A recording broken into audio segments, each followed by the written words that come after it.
Good morning, नमस्कार, जय हिंद, राम राम सभी बच्चों को। कैसे हैं आप सभी? उम्मीद करता हूं अच्छे होंगे, स्वस्थ होंगे, बेहतर होंगे। मैं संदीप सिवाच स्वागत करता हूं आप सभी बच्चों का आज के अपने इस हरियाणा जी के सेशन में। जितने भी बच्चे मेरे साथ जुड़ चुके हैं, उम्मीद करता हूं ऑडियो वीडियो एकदम परफेक्ट होगी, क्लियर होगी, ओके होगी। और पिछली क्लास में हमने हरियाणा की हिस्ट्री को शुरू किया था। पहली क्लास हमारी हो चुकी थी और पहली क्लास में मैंने बिल्कुल बेसिक सी बातें आप लोगों को पढ़ाई थी कि हरियाणा जो शब्द है इसका अर्थ क्या होता है, इस हरियाणा शब्द का वर्णन सबसे पहले किसने और कब किया। इस हरियाणा को 12वीं सदी से पहले अलग अलग विद्वानों ने अलग अलग समय पर अलग अलग ग्रंथों में जो अलग अलग नाम दिए बच्चों, उसी के बारे में मैं आप लोगों को पढ़ा रहा था। और अपना जो हरियाणा का ये इतिहास है, इसको अच्छे तरीके से समझने के लिए, पढ़ने के लिए मैं इसको छोटे छोटे टॉपिक में बना के आप लोगों को ट्रांसफर करूंगा। सबसे पहला हरियाणा हिस्ट्री के अंदर जो टॉपिक मैंने आपको पढ़ाया था, उस टॉपिक का नाम है हरियाणा शब्द की उत्पत्ति और हरियाणा शब्द का नामकरण। तो बच्चों, हरियाणा शब्द कैसे उत्पन्न हुआ है, इस हरियाणा शब्द को अलग अलग समय पर अलग अलग लोगों ने क्या क्या नाम देने का काम किया, यही टॉपिक हम डिस्कस कर रहे थे। और मैंने आपको बताया था कि हरियाणा का जो सबसे पहले वर्णन मिलता है वो ऋग्वेद में मिलता है। ऋग्वेद चारों वेदों में सबसे प्राचीन और सबसे बड़ा वेद है। और इसी वेद के 8वें मंडल के 25वें श्लोक की ऋचा संख्या नंबर 22 पर अपने हरियाणा क्षेत्र का नाम रजंतम हरियाणा लिखा पाया गया है। लेकिन बात करते हैं अथर्ववेद की, जो सबसे बाद में लिखा गया वेद है, और मनुस्मृति की, जिसकी रचना स्वयं मनु भगवान ने की थी। इसके अनुसार अपने हरियाणा का अस्तित्व देवताओं से जुड़ा हुआ है और यहाँ पर जो मुख्य देवता हैं वो भगवान ब्रह्मा है। भगवान ब्रह्मा के कारण ही अथर्ववेद और मनुस्मृति में अपने क्षेत्र का नाम ब्रह्म, ब्रह्म ऋषि, ब्रह्मा की उत्तरवेदी और ब्रह्माव्रत आदि नामों से पुकारा गया। ये जो ब्रह्माव्रत क्षेत्र मनुस्मृति और अथर्ववेद के अंदर बताया गया है, ये दो नदियों के बीच फैला हुआ क्षेत्र था। एक सरस्वती नदी थी और एक दृष्टि नदी थी। इन दोनों नदियों के बीच फैले हुए क्षेत्र को हमने ब्रह्माव्रत बोला था। ये हरियाणा का पहला प्रादेशिक मेरे बच्चों क्या था, नाम था। फिर मैंने आपको बताया था महाभारत काल के बारे में। आर्यवंशी कुरुओं ने खेतीबाड़ी के पर्पज से सबसे पहले यहाँ की जमीन को खोदना शुरू किया था। 48 कोस भूमि को सबसे पहले खोदा गया था और खोदी गई 48 कोस भूमि को ही आज हम क्या बोलते हैं, कुरुक्षेत्र बोलते हैं। तो कुरुओं के द्वारा खोदा गया जो क्षेत्र होगा उसी को मेरे बच्चों आज कुरुक्षेत्र के नाम से जाना जाता है। लेकिन जिस जमीन को खोदने का काम आर्यवंशी कुरुओं ने किया था उसे कुरुक्षेत्र नहीं बल्कि क्या कहा जाता था, आदि रूपा कहा जाता था। महाभारत काल में जब खेतीबाड़ी के पर्पज से यहाँ की जमीन को खोदा गया तो इसके अंदर जो बीज डाले गए उसके माध्यम से यहाँ पर बड़ी मात्रा में अनाज का उत्पादन हुआ। और बड़ी मात्रा में अनाज उत्पादित होने के कारण लोगों ने इसे बहुधान्यक प्रदेश की संज्ञा देने का काम किया। बहु का मतलब ज्यादा होता है, धन्य का मतलब अनाज होता है। जहां पर बहुत सारा अनाज हो उसी को बहुधान्यक बोलते हैं।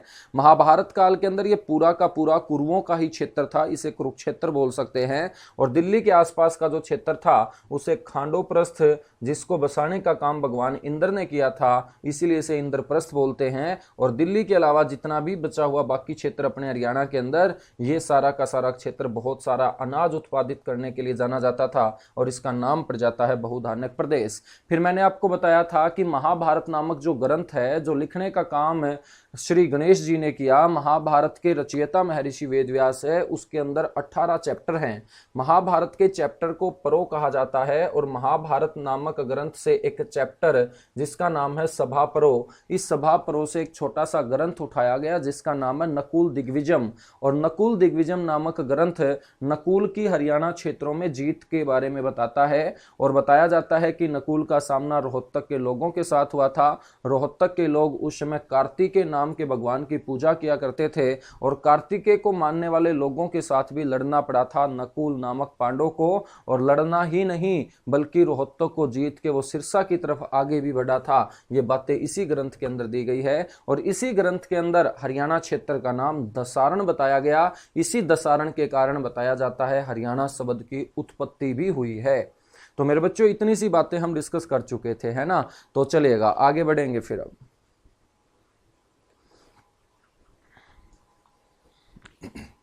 नकुल दिग्विजय के बाद आपको ध्यान रखना है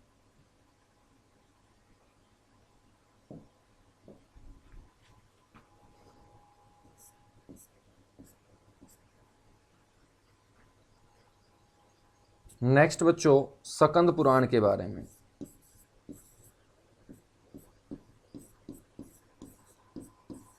पुराणों की संख्या आप सभी जानते हैं। उन्हीं में से एक पुराण है सकंद पुराण, और सकंद पुराण का कौन सा भाग है? कुमारिका। सकंद पुराण बहुत बड़ा पुराण है और इसके भी जो टुकड़े होंगे, खंड होंगे, भाग होंगे, उनमें से एक खंड का नाम है कुमारिका खंड।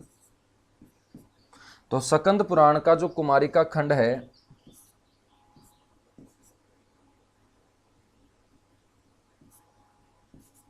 यहां पर हरियाणा का नाम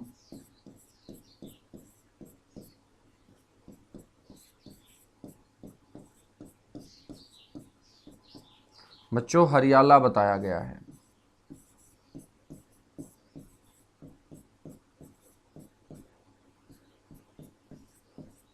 हरियाणा का नाम क्या बताया गया है? हरियाला बताया गया है। ठीक है, सकंद पुराण से आगे हम बढ़ेंगे। अब बात करते हैं वर्धन काल की।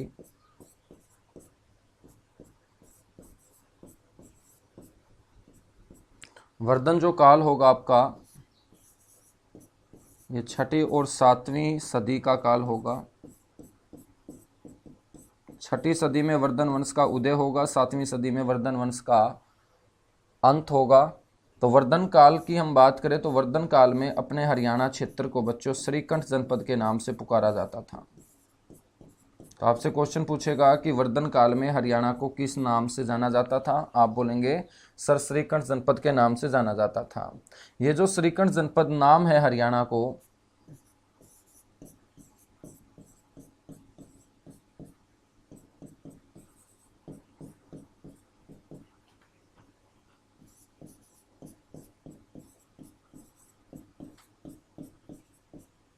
मेरे बच्चों नाग वंश के शासकों ने देने का काम किया था।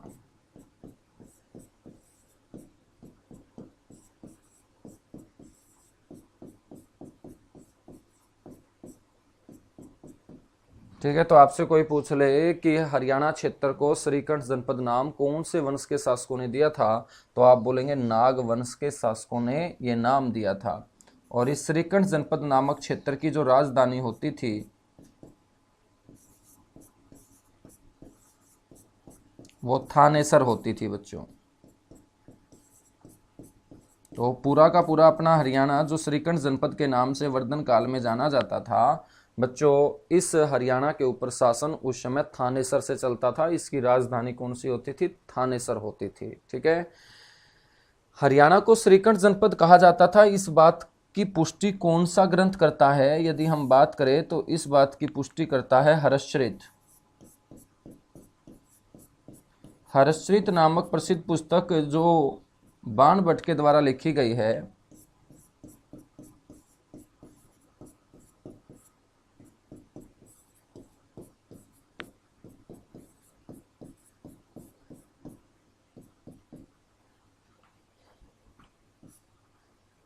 हर्षचरित जो बाणभट्ट के द्वारा रचित है बच्चों,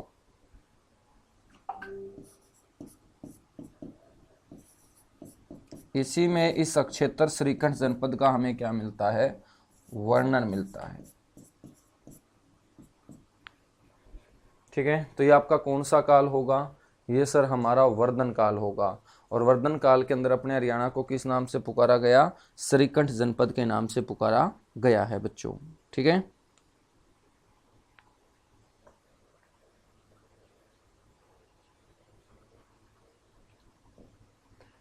नेक्स्ट हम बात करते हैं एक और ग्रंथ की।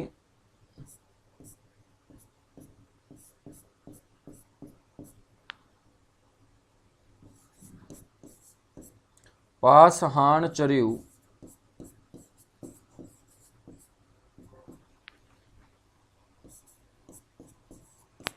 और पासहाण चर्यु जो है बच्चों, ये श्रीधर के द्वारा रचित है।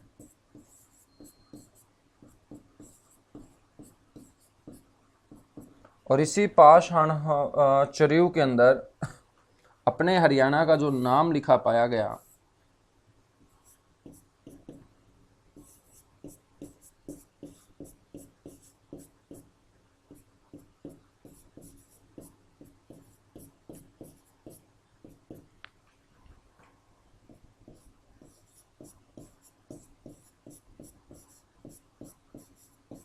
वो हरियाणाई लिखा पाया गया है। क्या लिखा पाया गया है?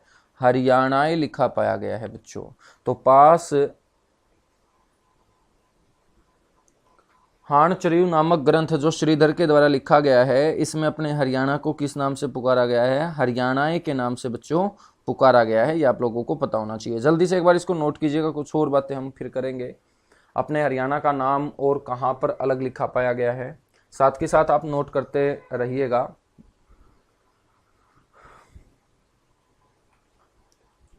आगे हम बात करेंगे अखंड प्रकाश नामक एक पुस्तक की।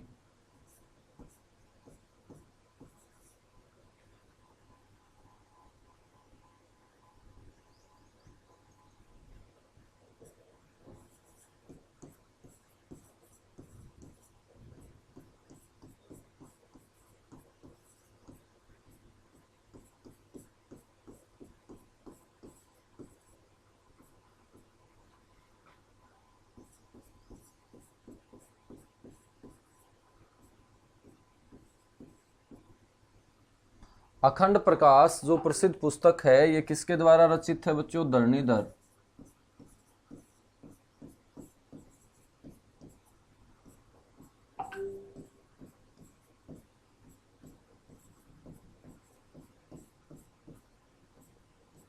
धरणीधर के द्वारा रचित है। और इस पुस्तक में हरियाणा का जो नाम लिखा पाया गया,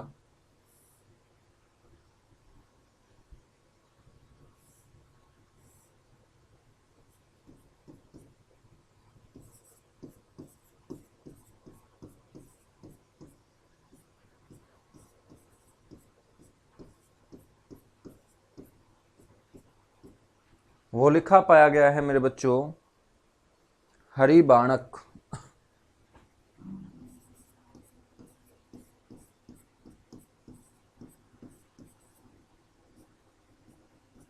क्या लिखा पाया गया है? हरिभाणक लिखा पाया गया है। ठीक है, नेक्स्ट हम बात करते हैं कुछ शिलालेखों की। चौहानों का एक अभिलेख प्राप्त होता है जिसे हम बोलेंगे चहामन अभिलेख।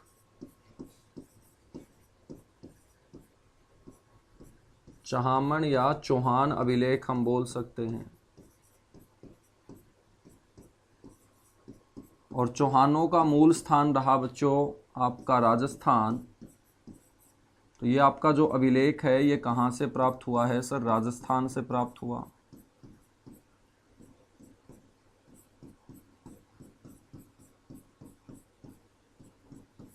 और बात करें इस अभिलेख की, तो इस अभिलेख के अनुसार अपने हरियाणा का जो नाम बताया गया,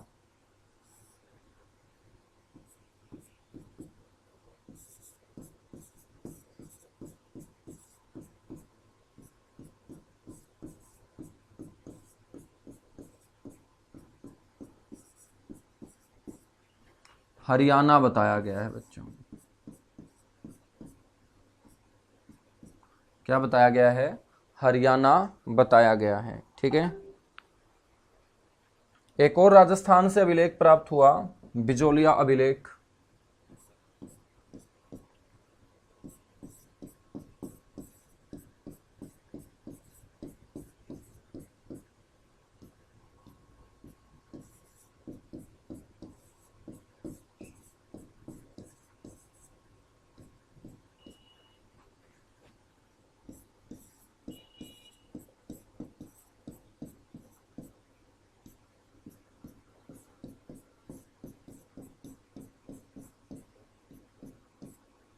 राजस्थान से प्राप्त हुआ है ये बिजोलिया अभिलेख।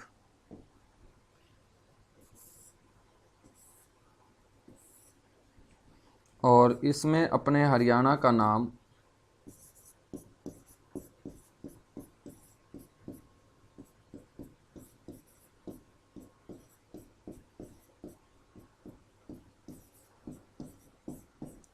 हरितानक बताया गया है। क्या बताया गया है? हरितानक। तो हरियाणा का जो नाम है बच्चों वो हरितानक बताया गया बिजोलिया राजस्थान से प्राप्त एक अभिलेख के अंदर। ठीक है, दिल्ली से भी एक अभिलेख प्राप्त हुआ पालम नामक जगह से, उसे बोलते हैं पालम बावली अभिलेख।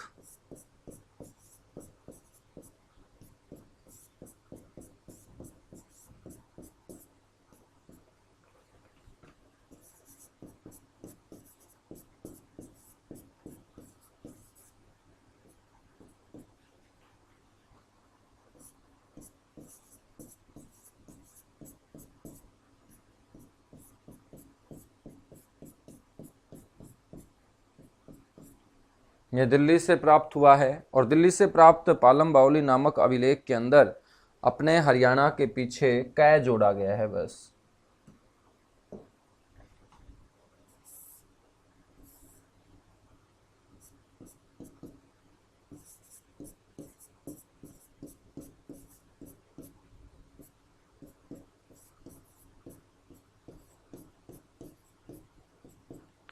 हरियाणा का जो नाम है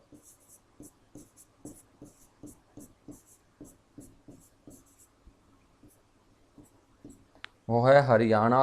ठीक है, तो ये है आपका पालम बावली अभिलेख। एक अभिलेख आपका मोहम्मद बिन तुगलक का भी प्राप्त हुआ,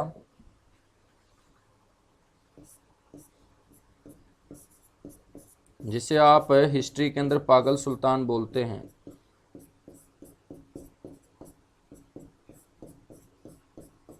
मोहम्मद बिन तुगलक का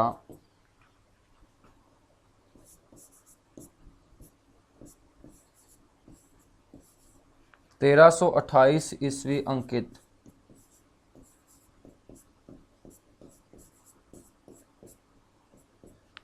जो अभिलेख है बच्चों, इसके अनुसार हरियाणा को धरती पर स्वर्ग कहा गया है। क्या कहा गया? हरियाणा को धरती पर स्वर्ग, और हरियाणा है भी हमारा स्वर्ग।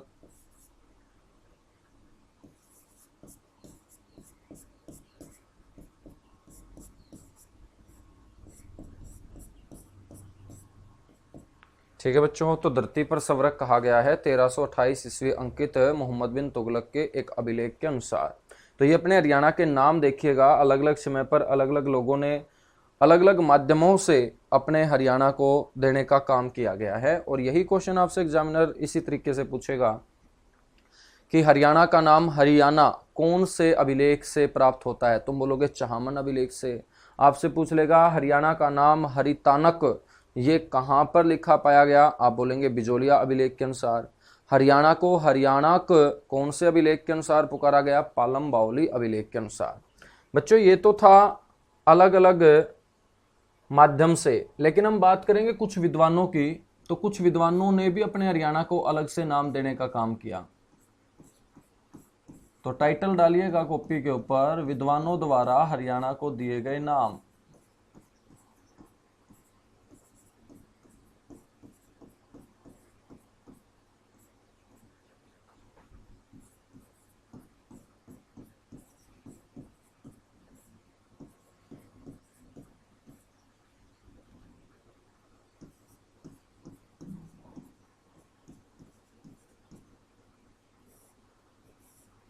विद्वानों द्वारा हरियाणा को दिए गए नाम। ठीक है, सबसे पहले हम बात करेंगे किसकी? राहुल सांकृत्यान की। राहुल सांकृत्यान नाम का एक विद्वान हुआ। इससे बड़ा विद्वान आज तक नहीं माना जाता है, सबसे बड़े पंडित की संज्ञा इसे दी जाती है। राहुल सांकृत्यान को भारत का महापंडित कहा जाता है।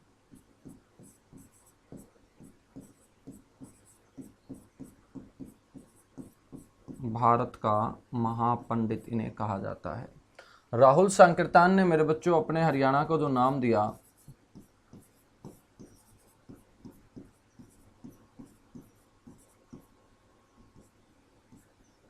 वो नाम दिया हरिधानक्य। क्या नाम दिया? हरिधानक्य नाम दिया। राहुल सांकृत्यान के बाद आगे हम बढ़ें तो नेक्स्ट आपको ध्यान रखना है यदुनाथ सरकार को।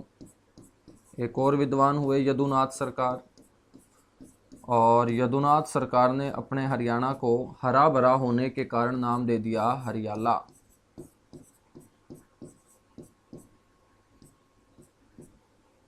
हरियाला। ठीक है, बात करें डॉक्टर HR गुप्ता की।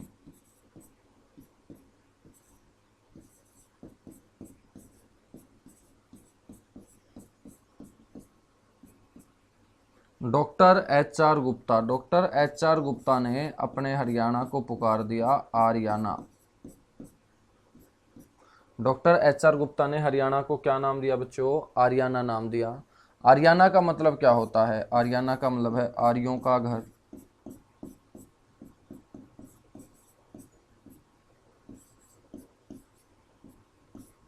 ठीक है।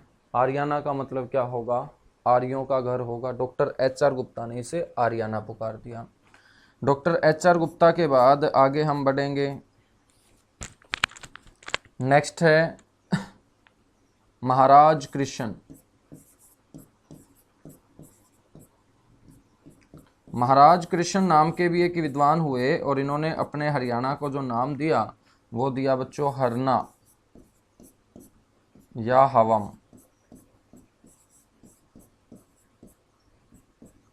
हरना या हवम।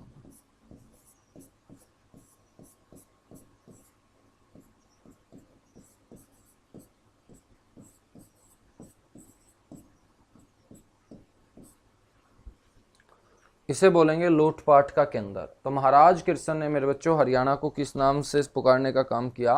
हरना यानी कि हवम। और हरना और हुवम का मतलब होता है जहां लूटपाट की जाती हो। तो महाराज कृष्ण से पूछा गया कि भाई आप हरियाणा को ऐसा खतरनाक नाम क्यों दे रहे हो, आपका हरियाणा ने क्या लूट लिया? तो महाराज कृष्ण ने बोला कि देखिएगा, प्राचीन काल की यदि मैं बात करता हूँ, इतिहास में यदि मैं जाता हूँ, तो यह हरियाणा की धरती चोर और डाकुओं से भरी हुई धरती रही है। आप देखिएगा, जो गुलाम वंश की शासिका थी इल्तुतमिश की बेटी रजिया सुल्तान, 1240 में उसकी जो हत्या की गई थी, जब वो बठिंडा से शादी करके अमीर अल्तुनिया के साथ दिल्ली की तरफ जा रही थी, तो कैथल के अंदर चोरों और डाकुओं ने ही तो उसकी हत्या की थी। हालांकि ये बात अलग है कि कुछ इतिहासकार बोलते हैं कि उसी का भाई बहराम शाह ने रजिया सुल्तान की हत्या करवाई थी, लेकिन वो जो हत्या करवाई गई थी वो करवाई तो चोरों डाकुओं के वेश में ही आकी थी। तो चोरों डाकुओं की धरती अपना हरियाणा वाला क्षेत्र महाराज कृष्ण के अनुसार रहा है। फिर इन्होंने बोला कि आगे चल के देखिएगा, रजिया सुल्तान के बाद जब मैं बलबन की बात करता हूं, तो मेवात के जंगलों को जो कटवाया गया था, वो क्यों कटवाया गया था? क्योंकि मेवात के अंदर शांति कायम करने के उद्देश्य से बलबन ने वहां के जंगलों को कटवा दिया था, क्योंकि इन जंगलों के अंदर चोर और डाकू जो है चोरी डकैती करने के बाद आराम से छिप के बैठ जाया करते थे, जिससे लोगों में बच्चों असंतोष फैला हुआ था। तो लोगों के अंदर शांति स्थापित करने के लिए, उस क्षेत्र को सुरक्षित करने के उद्देश्य से बलबन ने मेवात के सारे जंगलों को कटवा दिया था। तो महाराज कृष्ण ने बोला इसीलिए तो कटवाया था क्योंकि ये धरती चोर और डाकुओं से भरी हुई क्या रही है? धरती रही है। फिर इन्होंने बोला कि सिरसा के अंदर एक गांव है चोरमार गांव। उस गांव का भी नाम चोरमार इसलिए पड़ा है क्योंकि उस गांव के आगे से निकलने वाली जो सड़क है, इसी रास्ते पर पहले चोरी और डकैती करके राहगीरों को मौत के घाट उतार दिया जाता था।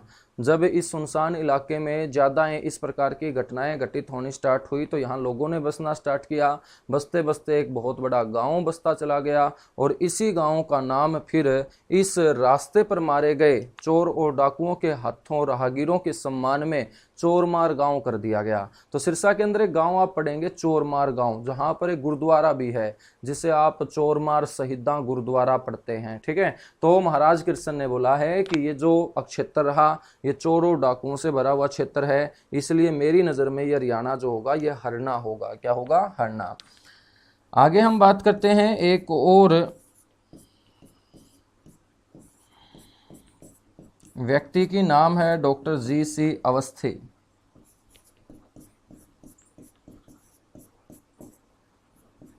डॉक्टर GC अवस्थी ने मेरे बच्चों बताया है कि ये जो क्षेत्र है, ये जो शब्द है, ये ऋग्वेद से ही निकला है।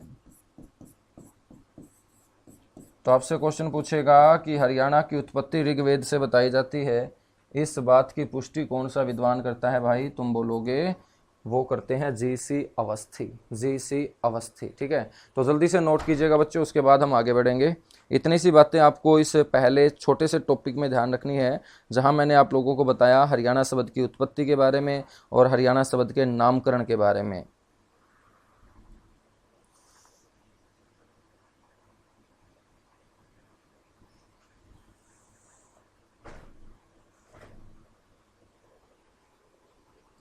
तो एक बार जल्दी से इसको नोट कर लीजिएगा, उसके बाद आगे बढ़ेंगे।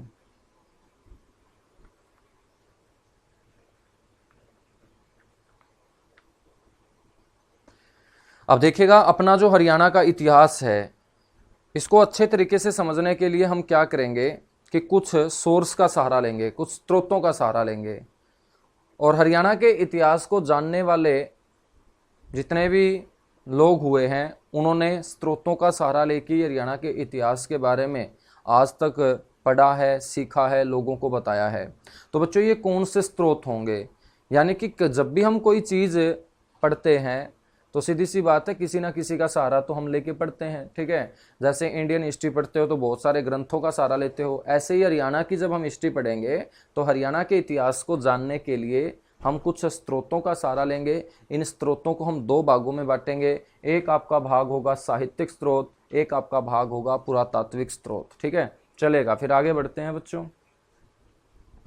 नेक्स्ट जो हमारा यहाँ पर टॉपिक होगा वो आप हेडिंग डालिएगा,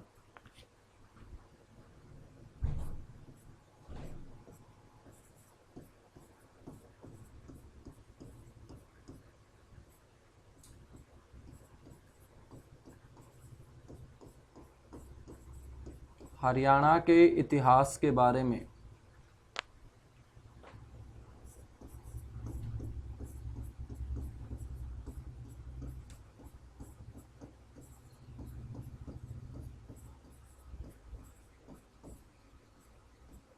जानकारी देने वाले स्रोत।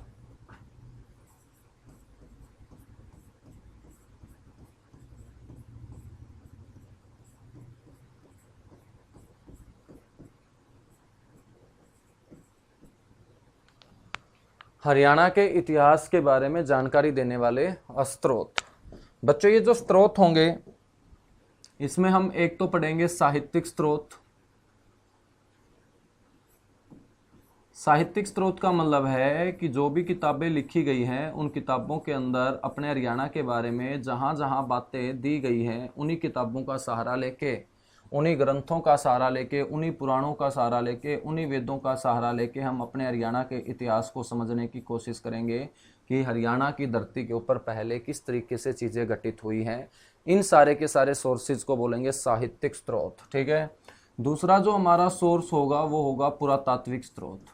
अपने हरियाणा की ज़मीनों की जब खुदाई की गई तो खुदाई के दौरान कुछ ना कुछ तो सामग्रियां मिली होंगी, बिल्कुल मिली है, और उन्हीं सामग्रियों का अध्ययन करके बच्चों हमें अपने हरियाणा के इतिहास को समझने में आसानी हुई। ये सारे के सारे सोर्स जो ज़मीन के नीचे दबे हुए थे, हरियाणा की ज़मीन खोदने के बाद हमें पता चलता है और हरियाणा के इतिहास के ऊपर हम प्रकाश डालते हैं, तो ये आपके सोर्स आपके कहलाएंगे पुरातात्विक स्रोत।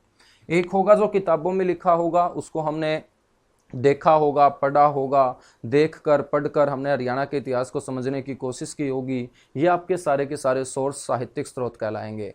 एक ऐसे सोर्स जो ज़मीन के नीचे दबे हैं, ज़मीन के नीचे दबे हैं तो ज़मीन की खुदाई करवाई गई होगी, और ज़मीन की जब खुदाई हुई होगी तो या तो मूर्तियाँ मिली होंगी, या सिक्के मिले होंगे, या मुद्रांक मिले होंगे, या कुछ अभिलेख मिले होंगे, या कुछ स्मारक हमने बने हुए देखे होंगे, और उनको जब हमने अच्छे तरीके से अध्ययन किया और हमें हरियाणा के इतिहास के बारे में जानकारी मिली तो बच्चों उन स्रोतों को हम बोल देंगे पुरातात्विक स्रोत, ठीक है। तो हरियाणा के इतिहास के बारे में जानकारी देने वाले जितने भी स्रोत हैं उनको हम दो भागों में बांट के चल रहे हैं, एक साहित्यिक स्रोत, एक पुरातात्विक स्रोत। सबसे पहले हम पढ़ेंगे साहित्यिक स्रोत।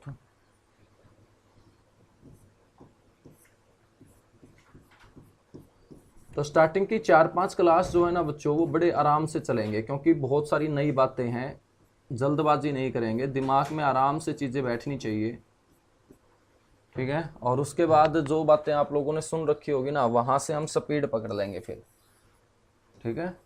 तो कुछ बच्चों को ये नहीं लगना चाहिए कि बिल्कुल आराम से पढ़ा रहे हैं सर, तो आराम से तुम्हारे लिए पढ़ा रहा हूँ, ताकि जो हरियाणा जीके के अंदर हिस्ट्री सेक्शन सबसे ज़बरदस्त सेक्शन है, ऐसे शब्द आप लोगों ने पहले नहीं सुने होंगे, किताबों में नहीं पढ़े होंगे, तो बच्चों उस समय हमें आराम से चलना होता है ना। जब रास्ता खतरनाक हो तो स्पीड कम करनी पड़ेगी, जब रास्ता आसान हो तो स्पीड बढ़ा लेनी चाहिए। तो ये हरियाणा जीके का खतरनाक रास्ता है, ठीक है। यहाँ स्पीड बढ़ाओगे तो पेपर में एक्सीडेंट होगा, इसलिए आपको क्या करना है, स्पीड जो है ना वो बिल्कुल आराम से लेके चलनी है, ठीक है बच्चों। साहित्यिक स्रोत हम पढ़ेंगे। अब साहित्यिक स्रोत जो होंगे इसमें हम साहित्यिक सामग्रियों को पढ़ेंगे, और जितनी भी आपकी साहित्यिक सामग्री होगी उसको हम मोटे तौर पे 5 भागों में बांटेंगे।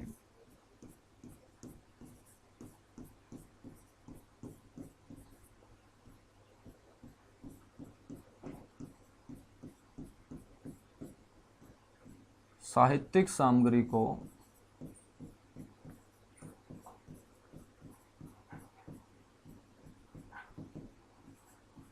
मुख्यतः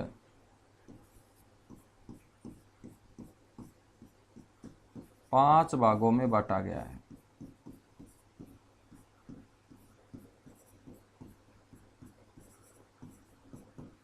ठीक है भाई, सर ये कौन कौन से हैं पांच भाग? हम बात करते हैं तो नंबर 1 वैदिक साहित्य। वैदिक शब्द वेदों से लिया गया है और वेदों के अंदर अपने हरियाणा के बारे में क्या क्या जानकारी मिलती है वो तमाम बातें हम करेंगे। ठीक है, वैदिक साहित्य। वैदिक साहित्य के बाद हम बात करेंगे बौद्ध धर्म ग्रंथों की। तो बौद्ध धर्म से जुड़े हुए जितने भी ग्रंथ हैं उनमें भी अपने हरियाणा के बारे में जानकारी मिलती है, उन्हें बोलेंगे बौद्ध धर्म ग्रंथ। ठीक है, तीसरे नंबर पे हम पढ़ेंगे जैन धर्म ग्रंथ। तो जैन धर्म से जुड़े हुए जितने भी ग्रंथ हैं उनसे भी अपने हरियाणा के बारे में हमें जानकारी मिलती है, उन्हें बोलेंगे जैन धर्म ग्रंथ। 4 नंबर पे जो हम बात करेंगे वो बात करेंगे महाभारत ग्रंथ की। पूरा का पूरा महाभारत युद्ध इसी धरती पर लड़ा गया है, तो महाभारत के अंदर आपको कुरुक्षेत्र बाकी हरियाणा के क्षेत्र के बारे में तो पढ़ने को मिलेगा ही मिलेगा। महाभारत ग्रंथ या इसके बाद के ग्रंथ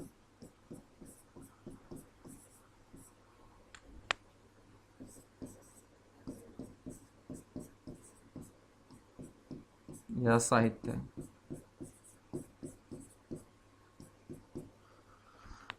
और पांचवा जो भाग होगा हमारा वो होगा विदेशी विवरण, यानी कि जितने भी विदेशी विद्वान यहाँ पे आए हैं उन्होंने अपने ग्रंथों में अपने हरियाणा के बारे में यदि बताया है तो उन सारे के सारे विद्वानों को और उन विद्वानों के द्वारा लिखे गए ग्रंथ, किताब, साहित्यों को हम बच्चों पढ़ने का यहाँ काम करेंगे। ठीक है, तो साहित्यिक सामग्री को मोटे तौर पर अच्छे से समझने के लिए 5 भागों में हम डिवाइड कर रहे हैं। पहला भाग है हमारा वैदिक साहित्य।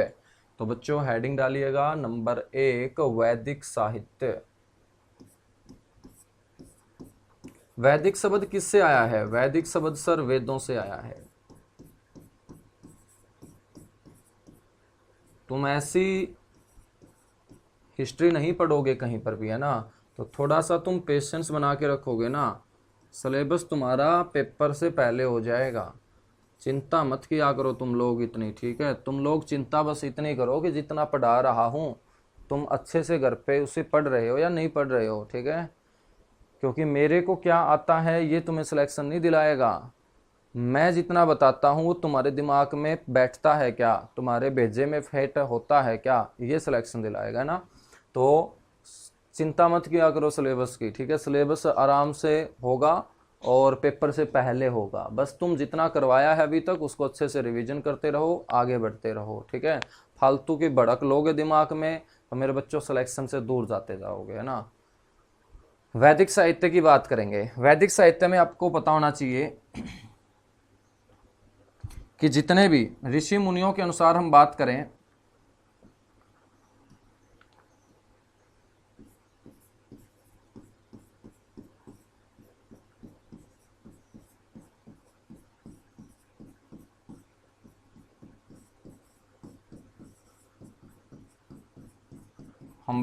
ऋषि मुनियों के अनुसार सभी वेद, पुराण,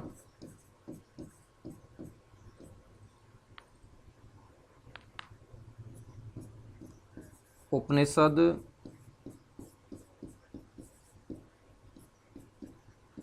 ठीक है, आरण्यक,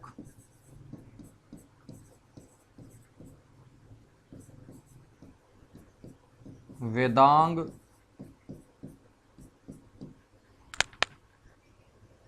आदि की रचना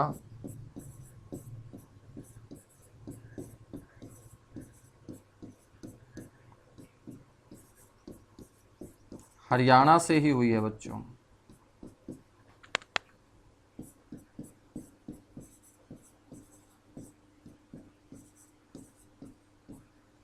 हरियाणा से हुई है। ठीक है, आपको ध्यान रखना है कि ऋग्वेद में हरियाणा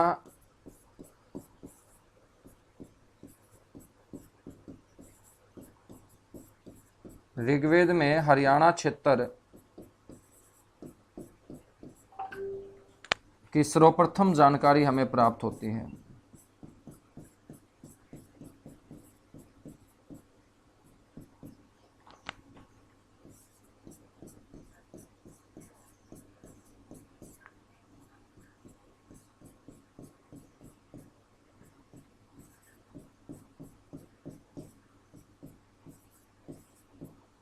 ठीक है, तो ऋग्वेद में हरियाणा क्षेत्र की हमें सर्वप्रथम क्या मिलती है, जानकारी मिलती है। ठीक है, आपसे क्वेश्चन पूछेगा कि हरियाणा की भौगोलिक जानकारी का प्रमाण सबसे पहले कहाँ मिलता है, तुम बोलोगे ऋग्वेद में मिलता है। ऋग्वेद में अपने 8वें मंडल के अंदर हरियाणा का नाम क्या लिखा पाया गया, रजंतम हरियाणा लिखा पाया गया।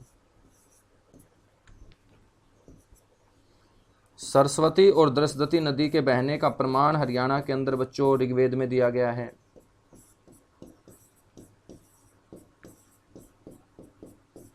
सरस्वती व दृशदती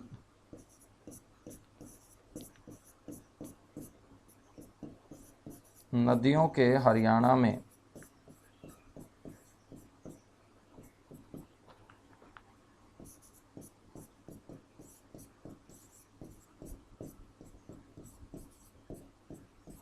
बहने का प्रमाण दिया गया है।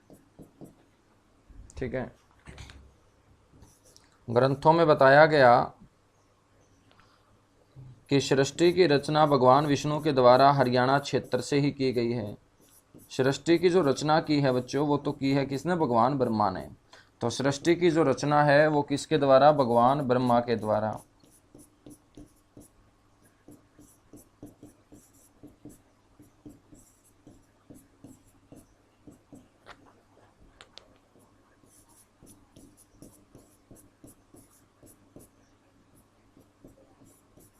हरियाणा के कुरुक्षेत्र,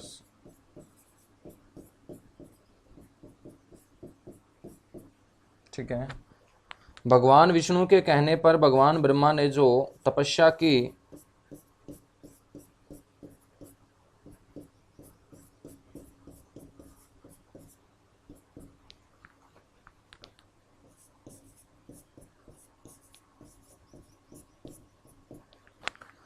भगवान विष्णु के कहने पर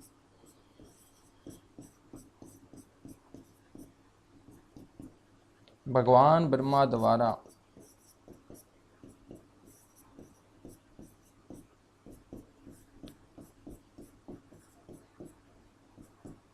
जो तपस्या की गई बच्चों, वो कहाँ की गई सर, कुरुक्षेत्र में की गई। कहाँ की गई है बच्चों, कुरुक्षेत्र में की गई है। ठीक है, तो भगवान विष्णु के कहने पर भगवान ब्रह्मा के द्वारा जो तपस्या की गई है बच्चों, वो कुरुक्षेत्र में की गई है।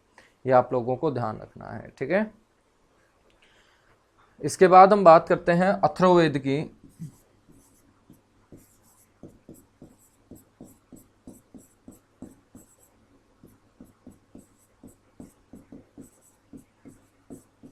अथर्ववेद में हरियाणा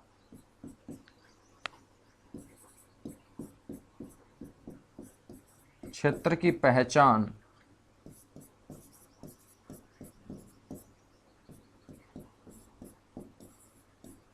और इस क्षेत्र का जो नाम है वो ब्रह्माव्रत दिया गया है।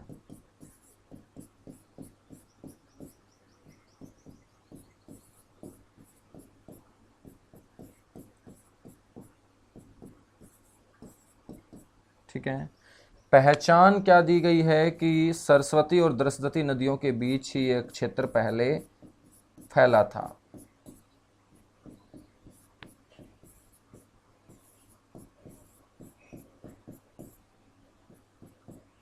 सरस्वती व दृशदती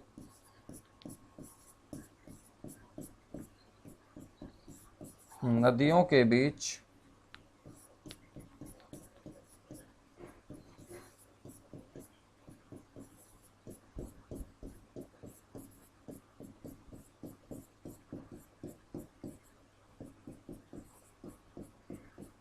मेरे बच्चों इस क्षेत्र का क्या होता था, विस्तार होता था। ठीक है, तो एक बार जल्दी से नोट कर लीजिएगा, उसके बाद मैं आपको कुछ पुराणों के बारे में बताऊंगा, कुछ ब्राह्मणों के बारे में बताऊंगा, कुछ उपनिषदों के बारे में बताऊंगा। तो एक बार जल्दी से इसको नोट कर लीजिएगा, उसके बाद आगे बढ़ेंगे मेरे बच्चों। तो जैसे जैसे पढ़ाता हूँ सेम आप लोगों को पढ़ लेना है, फिर आपका कोई क्वेश्चन हिस्ट्री से गलत होने वाला नहीं है, किसी भी किताब को उठाने की ज़रूरत ही नहीं पड़ेगी तुम्हें, क्योंकि किताबों से बहुत ऊपर हम पढ़ रहे हैं।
तो कर चुके हो जो जल्दी से नोट, चलेगा आगे बढ़ेंगे फिर।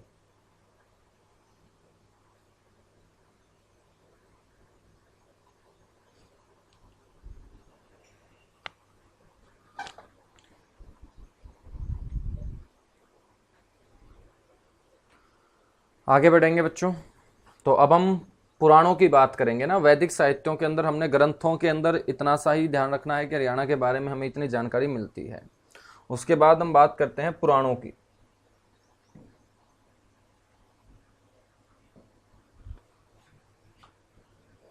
पुराणों में मेरे बच्चों सबसे पहले आपको ध्यान रखना है वामन पुराण।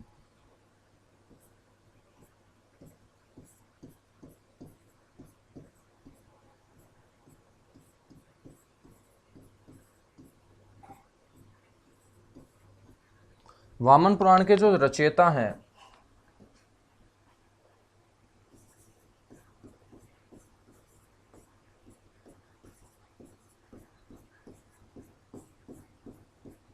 वो महर्षि वेदव्यास हैं।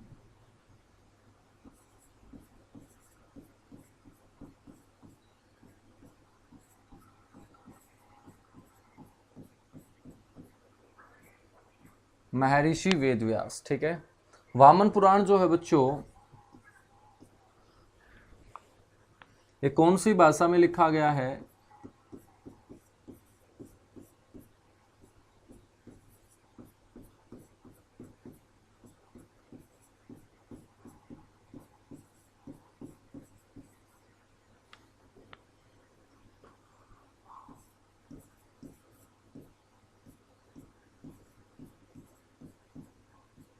सर ये संस्कृत भाषा में लिखा गया है। ये किसके ऊपर लिखा गया है बच्चों? भगवान विष्णु के वामन अवतार पर।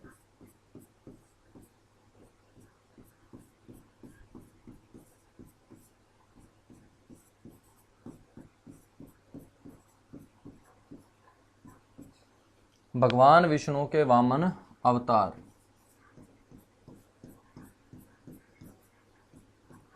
वामन का मतलब क्या होता है? वामन का मतलब होता है नाटा, बोना, छोटा। तो भगवान विष्णु ने एक नाटे कद का अवतार धारण किया था, उसी अवतार को हम वामन अवतार बोलते हैं। और ये वामन पुराण, उस वामन अवतार की महिमा का गुणगान महर्षि वेदव्यास ने संस्कृत भाषा में लिखकर किया, इसी को हम वामन पुराण बोलते हैं। यह वामन पुराण हरियाणा के बारे में क्या जानकारी देता है? बच्चों इसके अनुसार हरियाणा में प्राचीन समय में 7 बड़े वन हुआ करते थे।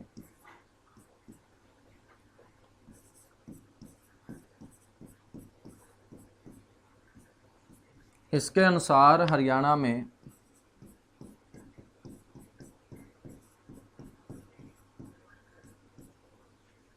प्राचीन समय में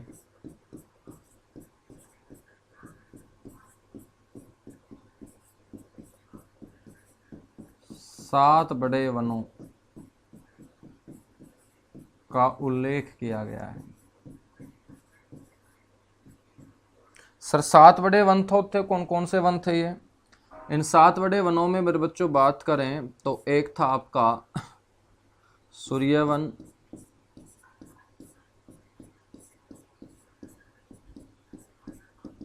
एक था आदित्य वन,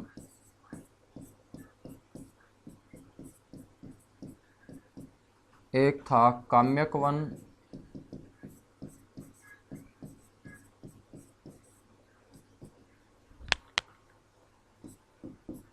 एक था कामोदा वन,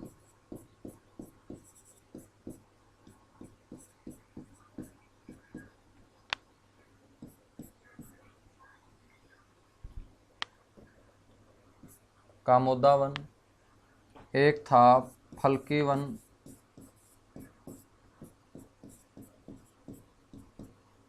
एक था व्यास वन,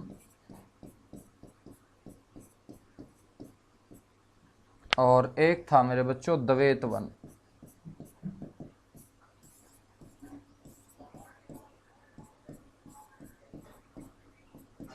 ठीक है, बात करें हम इन 7 वनों की, तो इन 7 वनों में से एक वन आपको ध्यान रखना, द्वैत वन। द्वैत वन वो वन बताया जाता है जिसमें राजा कुरु के द्वारा हल चलाकर इस जमीन को आबाद किया गया था। तो आपसे पूछेगा वो कौन सा वन था जिसमें राजा कुरु ने हल चलाया था? तो राजा कुरु द्वारा इसमें हल चलाकर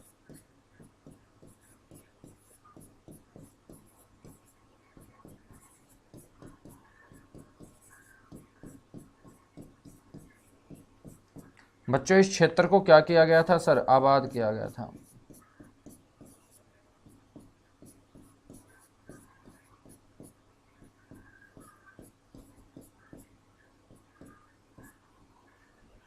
राजा कुरु द्वारा इसमें हल चलाकर इस क्षेत्र को क्या किया गया था मेरे बच्चों? आबाद किया गया था। ठीक है, बात करें कामोदा वन की, तो कामोदा वन भी आपको ध्यान रखना है।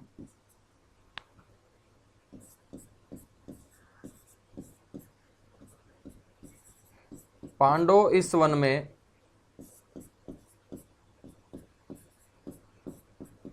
वनवास के दौरान 8 वर्ष तक रहे थे बच्चों।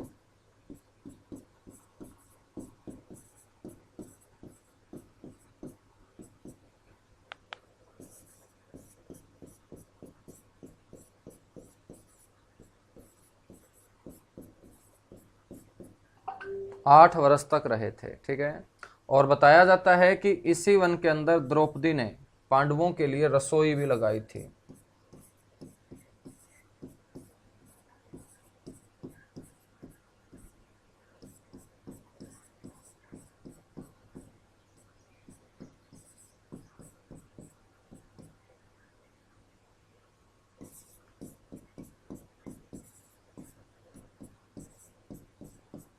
मतलब खाना वगैरह बनाने का काम द्रौपदी पांडवों के लिए जिस वन में बैठ के किया करती थी वो वन आपका कामोदा वन है। ठीक है, बात करें हम यहां पर फल्की वन की,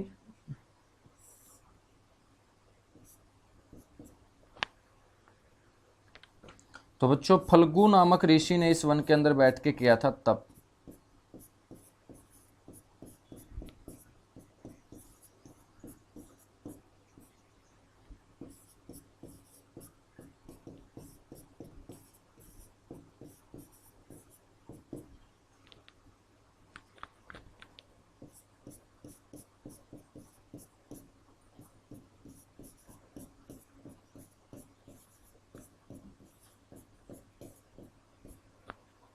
ठीक है, फल्गु ऋषि द्वारा यहां बैठकर क्या की गई थी? तपस्या की गई थी बच्चों। और ये है आपका कौन सा पुराण? वामन पुराण। ये जो 7 वन मैंने आपको बताए हैं लिख के, इन्हीं 7 वनों के बीचों बीच 9 नदियों के बहने का प्रमाण भी इसी पुराण में मिलता है।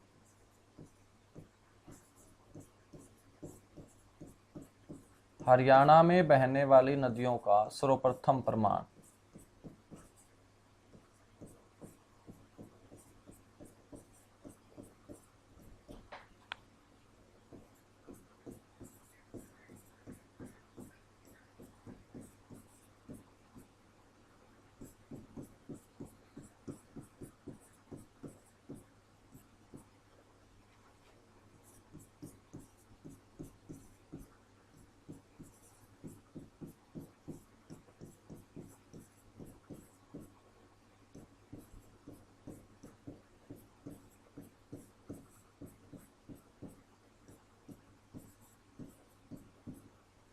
ठीक है बच्चों, तो हरियाणा में बहने वाली नदियों का सर्वप्रथम प्रमाण इसी पुराण में मिलता है।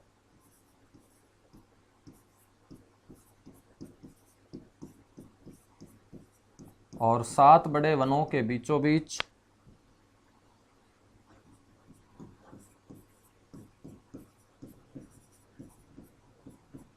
इस क्षेत्र में 9 नदियां बहती थी बच्चों।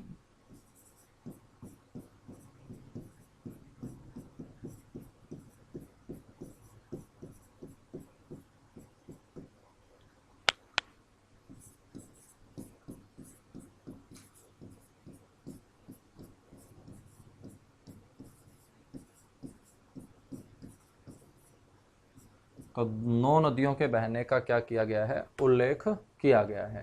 ठीक है, 9 नदियों के नाम याद रखने की तुम्हें जरूरत नहीं है, ठीक है, फिर भी बता देता हूं मैं तुम्हें, लेकिन तुम्हें नाम याद रखने की जरूरत है नहीं।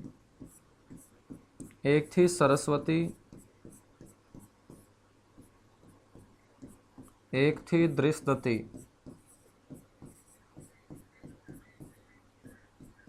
एक थी अंशुमति,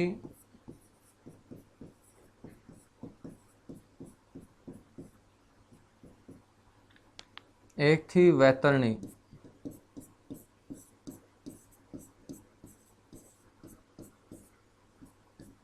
एक थी आपगा। कौन सी नदी थी? आपगा नदी थी। ठीक है, तो नाम तुमसे कभी नहीं पूछेगा, लेकिन फिर भी तुम याद रखना चाहो तो याद रख सकते हो।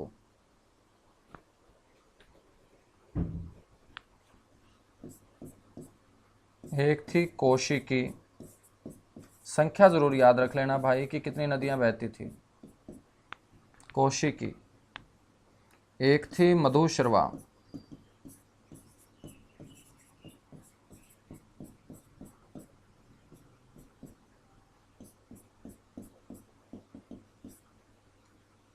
एक थी हिरण्यवती।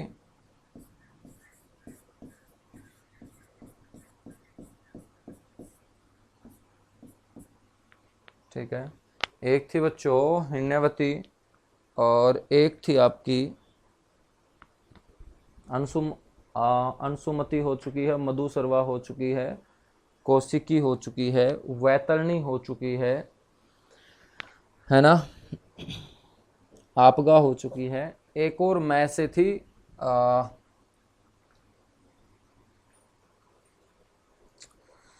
मैं से बच्चों मंदाकिनी। ठीक है, तो 9वीं नदी और याद रख लेना बस। तो आपको 9 के 9 नाम याद रखने की जरूरत नहीं है, संख्या जरूर याद रख लेना है ना, मंदाकिनी मंदाकिनी। ठीक है, तो ये था हमारा वामन पुराण, जो हरियाणा के बारे में क्या देता है सर? जानकारी देता है। अब आ जाओ वामन पुराण के बाद अगला जो पुराण है वो है आपका शिव पुराण।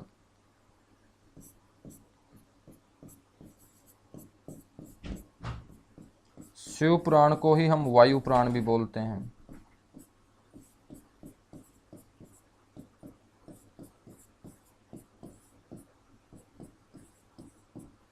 और शिव पुराण और वायु पुराण जो है, इसके अनुसार माता अंजनी ने भगवान हनुमान को जन्म हरियाणा में ही दिया था। और कहाँ दिया था? कैथल के अंदर दिया था। ठीक है,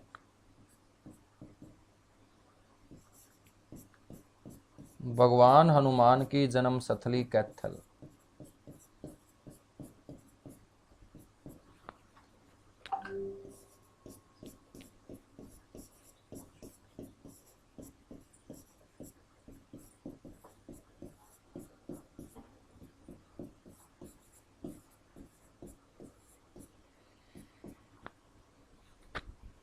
भगवान हनुमान की जन्म स्थली कैथल। तो आपसे क्वेश्चन पूछेगा कि भगवान हनुमान का जन्म कैथल में हुआ था, इस बात की पुष्टि कौन सा पुराण करता है? तो तुम कौन सा पुराण बोलोगे?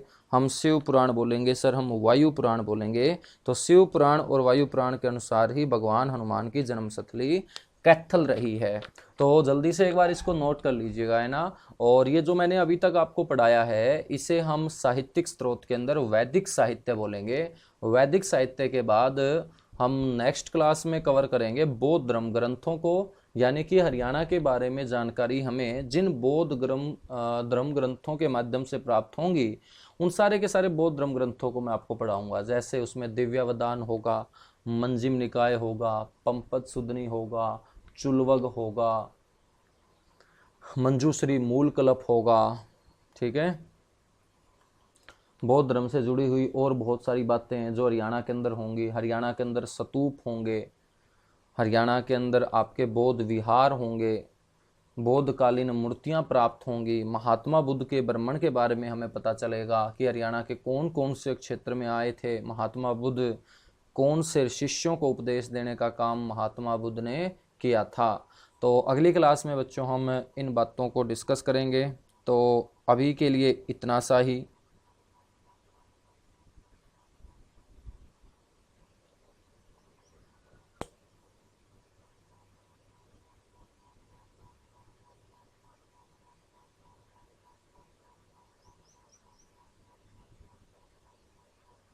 चलेगा। Thank you, bye bye, good luck.